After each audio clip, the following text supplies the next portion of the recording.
she was willing to see if Jesus could heal her. او اعتقاد داشت به اینکه عیسی مسیح میتونه او رو شفا بده. It's not complicated or sophisticated faith. It's very simple. خیلی ایمان پیچیده ای نیست، خیلی ساده است. Maybe if I can touch him, I will be healed. شاید اگر من او رو لمس کنم شفا پیدا کنم. So how does Jesus respond? پاسخ عیسی مسیح چجوری الان؟ He healed her completely. کاملا او رو شفا میده. She knew she was perfectly, completely healed, but we learn about her healing from Jesus. اون خانم میدونست که کاملا شفا پیدا کرده و طاهر شده، ولی در مورد شفاش ما از عیسی مسیح شنیدیم و میدونیم. Her healing would mean she could once again participate in society and participate in worship.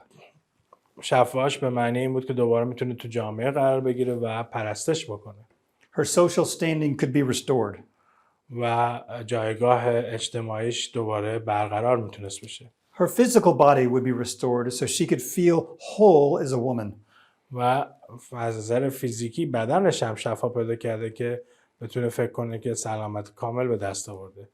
But then we see that Jesus asked the question, who touched me? ولی می‌بینیم که عیسی مسیح سوالی که می‌پرسه اینه که کی مرا لمس کرد؟ She's already been healed. It's not that he doesn't know the answer. اون خانم شفا پیدا کرده و اینم اینجوری هم نیست که نمیدونسته جواب چیه. Jesus is basically summoning her to come forward so he can publicly restore her. و دلیلی که این کار عیسی مسیح میکنه این هستش که اونو فرا بخونه جلوی خودش تا در جلوی عموم اعلام بکنه که این خانم دیگه ناپاک نیست. By publicly pronouncing her clean, he's publicly restoring her to society. وقتی که به صورت عمومی اعلام میکنه که اون شفا پیدا کرده، دیگه تو جامعه دوباره جایگاه این خانم پیدا بشه. And look at the words he uses to identify her. نگاه بکنید به کلماتی که عیسی مسیح استفاده میکنه که او رو شناسایی بکنه یا نشون بده کیه، هویتش. Daughter. دختر. A familial word that restores her female dignity. و کلمه ای هستش که برای زن انگار که کرامتش به دست میاد، کسی دخترم صداش بکنه. He commends her faith. و همچنین تعریف میکنه از ایمانش. Her faith was simple. She didn't have a sophisticated theological faith. و نیاز نداشت که یک ایمان خیلی پیچیده الهیاتی داشته باشه. And he says to go in peace. He promises her God's peace. میگه ایمان تو را شفا داده و به صلح برو. What does that tell us about Jesus, about the gospel, about the kingdom of God? حالا چه چیزی در مورد عیسی مسیح این داستان به ما میگه و در مورد انجیل و ملکوت خداوند؟ Jesus interrupts his first encounter to have a second encounter where he can bring healing. پس عیسی مسیح توقف میندازه توی برنامه اولیش، بعد توقف میندازه تو برنامه دومیش که بتونه به برنامه سومی برسه. Jesus cares about the individual pain, the individual shame of every person. عیسی مسیح براش درد و شرمندگی هر فردی مهم هست. Jesus has compassion. That means he feels with us the pain and the shame that we carry. و عیسی مسیح رحمت و مروت داره و براش مهم هست درد و رنج هر فردی. What does that tell us about the character of God? این چه درسی رو در مورد شخصیت خداوند به ما میده؟ I don't know how to describe it best, but I think in religious circles we tend to be more like Simon from the previous chapter.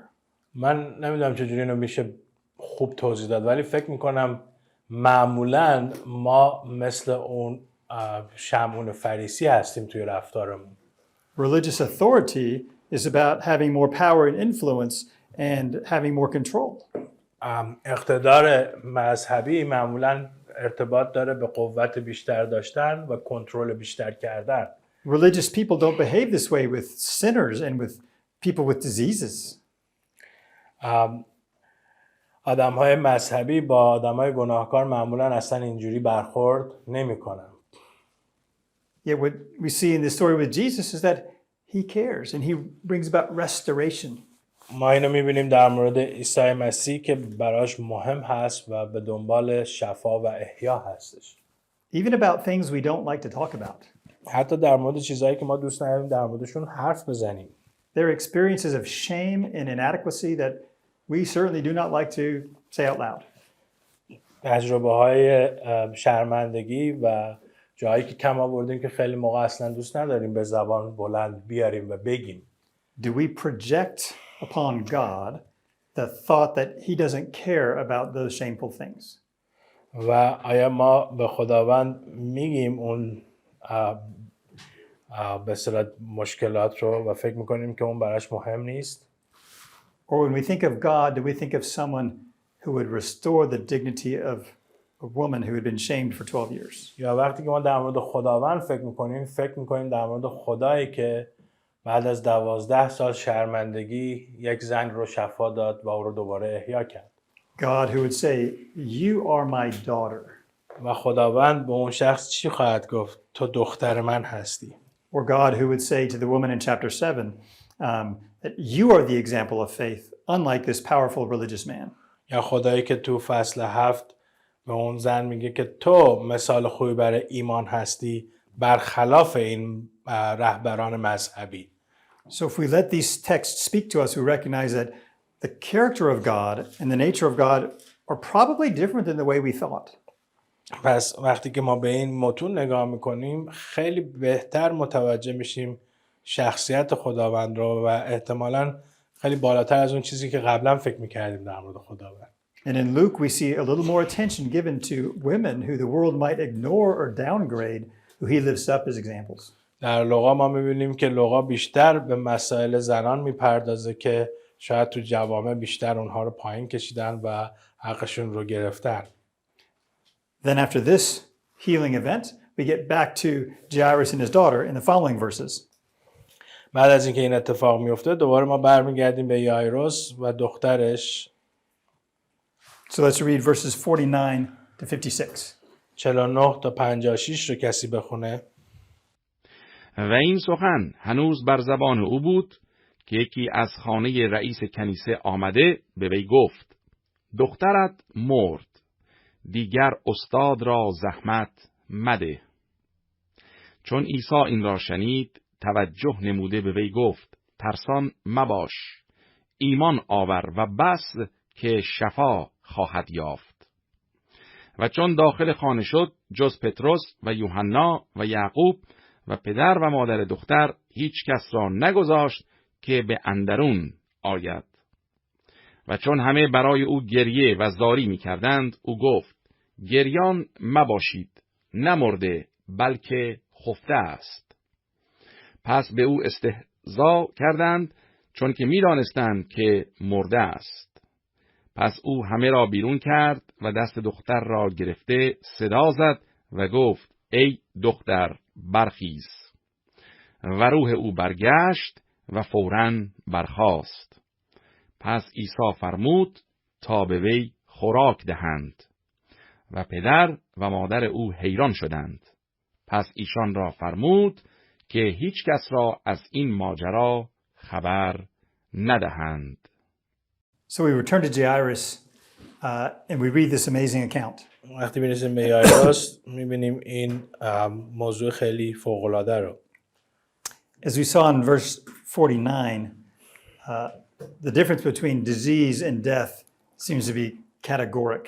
You can heal a sick person, a dead person cannot be saved. من اینجا میبینیم که وقتی میرسیم به آیه 49 متوجه میشیم که فرق بزرگی دارن قائل میشن بین شفا و کسی که مرده. میگن دیگه حالا که مرده که دیگه گذشت. The implication is that Jesus can no longer help with death.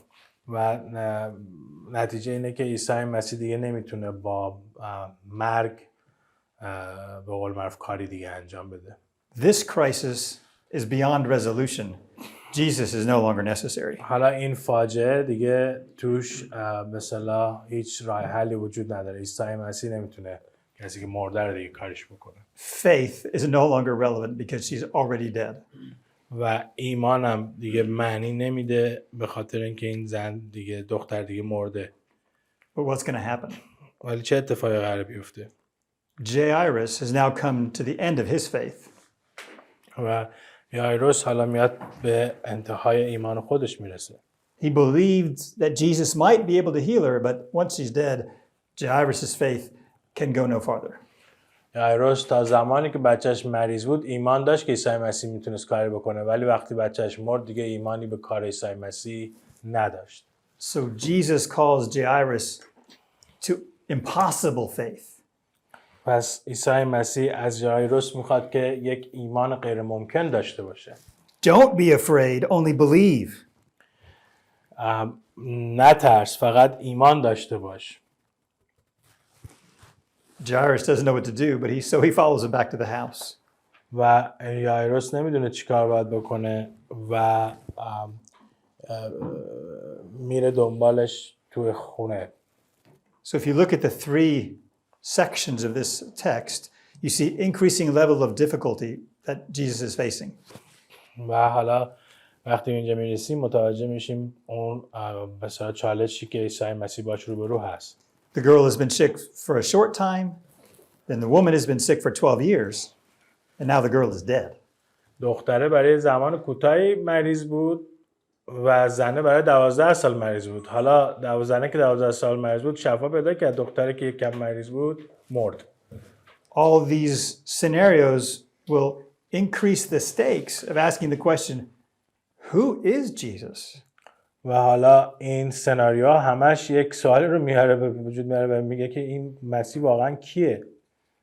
And so his actions will give us the answer to that question, who is Jesus?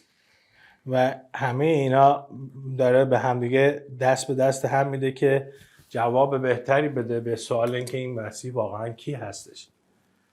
Now when he says she's not dead but she's sleeping, that's obviously a theological statement. وقتی که عیسی مسیح میگه که این دختر نمرده بلکه خوابیده، یک اعلان الهیاتی هست اینجا. If you think about the story for a moment, we understand she is literally dead. وقتی در مورد داستان داریم نگاه میکنیم برای یه لحظه متوجه میشیم که واقعا دختر مرده. If she's actually just sick, then the story doesn't work. اگه واقعا فقط مریض باشه اون وقت داستان معنی نمیده. There are people mourning because she has died. That's a literal fact. و کسانی هم هستن که دارن ناله میکنن، گریان هستن به خاطر اینکه واقعا مرده.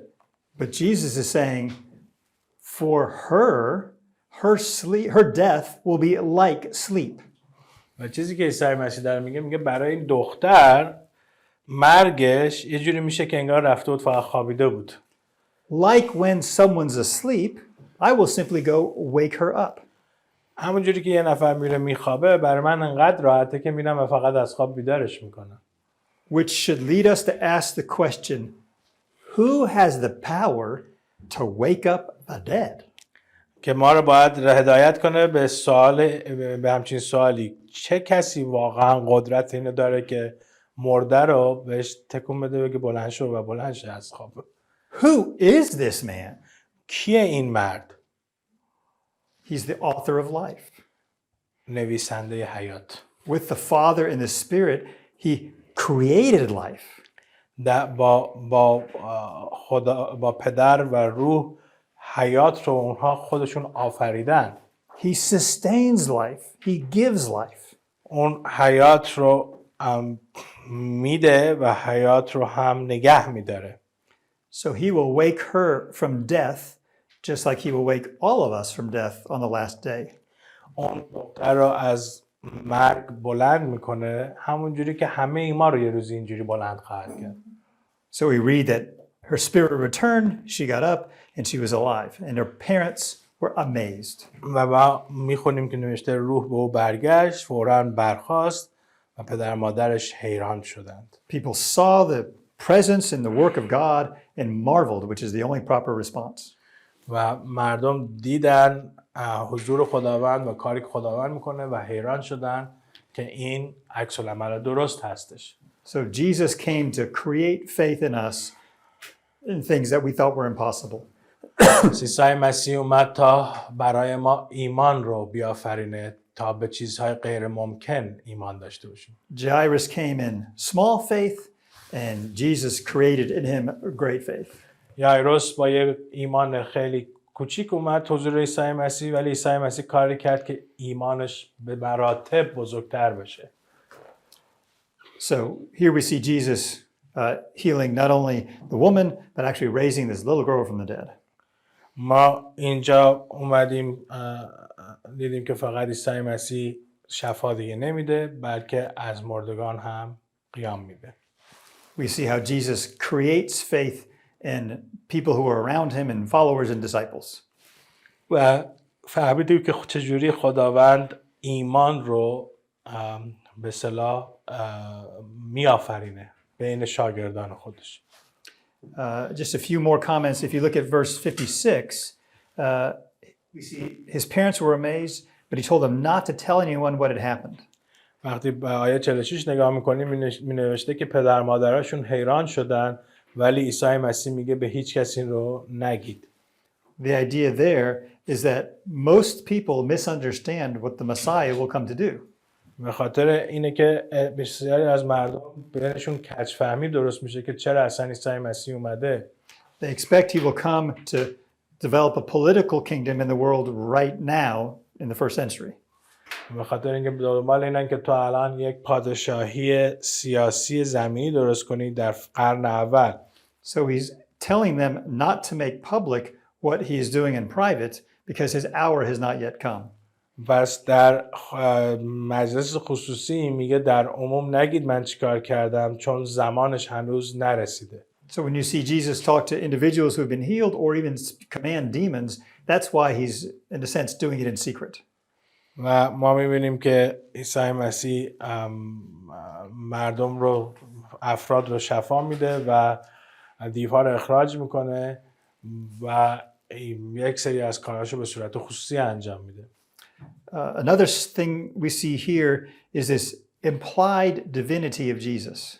یکی از چیزهای دیگه که اینجا ما میبینیم اینجا الوهیت عیسی مسیح هست. Sometimes people ask the question, why didn't Jesus just say, hey, I'm God, come worship me? بعضی میگن چرا خداوند عیسی مسیح یهو نگه آقا من خدام بیاید منو پرستش کنید.